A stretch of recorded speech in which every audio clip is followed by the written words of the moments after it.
Doctor Mohammad Yunus আপনি ভুলে যাবেন না, আমরা আপনাকে ক্ষমতায় বসিয়েছি। আওয়ামী লীগ নির্বাচন করবে কি করবে না, আওয়ামী লীগ আসবে কি আসবে না, এই সিদ্ধান্ত নিয়েছি আমরা। আওয়ামী লীগ মারা গিয়েছে বাংলাদেশে, আর জানাজা হয়েছে দিল্লিতে।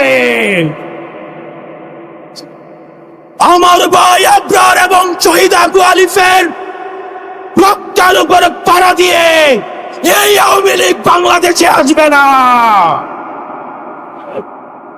এই সংস্কার আমাদের দেশের সবচেয়ে বড় সংস্কার, আওয়ামী লীগকে নিষিদ্ধ করতে হবে।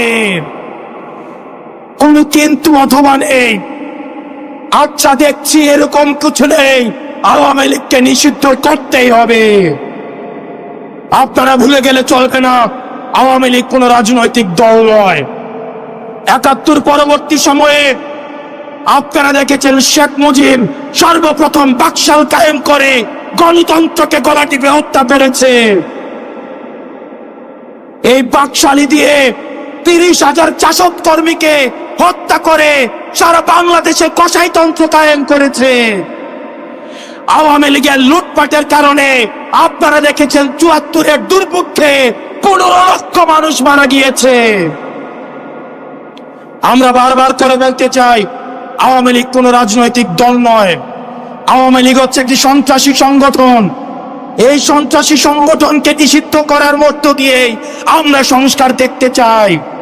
একই সাথে সাথে সাপ্লাই যে হত্যাকাণ্ড হয়েছে, আমরা আপনাদের কাছে অনুরোধ জানাবো, এই সাপ্লাই হত্যাকাণ্ডে যারা শহীদ হয়েছে, আজকের এই মঞ্চ থেকে এই শহীদের লিস্ট আপনারা জাতির সামনে প্রকাশ করুন।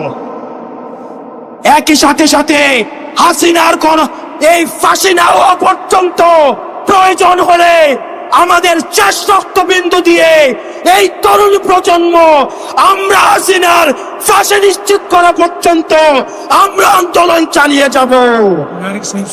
এবং নারী সংস্কার নিয়ে যেই কনসার্ন আপনাদের কাছ থেকে এসেছে, আমরা চাই ডক্টর মোহাম্মদ ইউনূস এই কনসার্ন গুলোকে আপনি অতি সত্বর অ্যাড্রেস করবেন এবং অপ্রয়োজনীয় যে সংস্কারগুলো রয়েছে সেটিকে পাশ কাটিয়ে প্রয়োজনীয় যে সংস্কারগুলো রয়েছে, যেটির মধ্য দিয়ে নারীদের অধিকার নিশ্চিত হয়, যেটির মধ্য দিয়ে নারীদের সম্মান নিশ্চিত হয় এবং আমাদের দেশের ধর্মীয় এবং কালচারাল সাংস্কৃতিক যেই সম্মান অক্ষুণ্ণ থাকে, সেই অধিকারগুলো সেই সংস্কারগুলোতে আপনাকে জোর দেওয়ার জন্য আহ্বান জানাচ্ছি।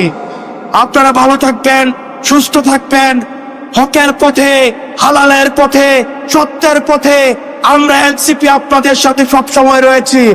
ইনকিলাব, ইনকিলাব, ইনকিলাব। আসসালামু আলাইকুম ওয়া রাহমাতুল্লাহি ওয়া বারাকাতুহু।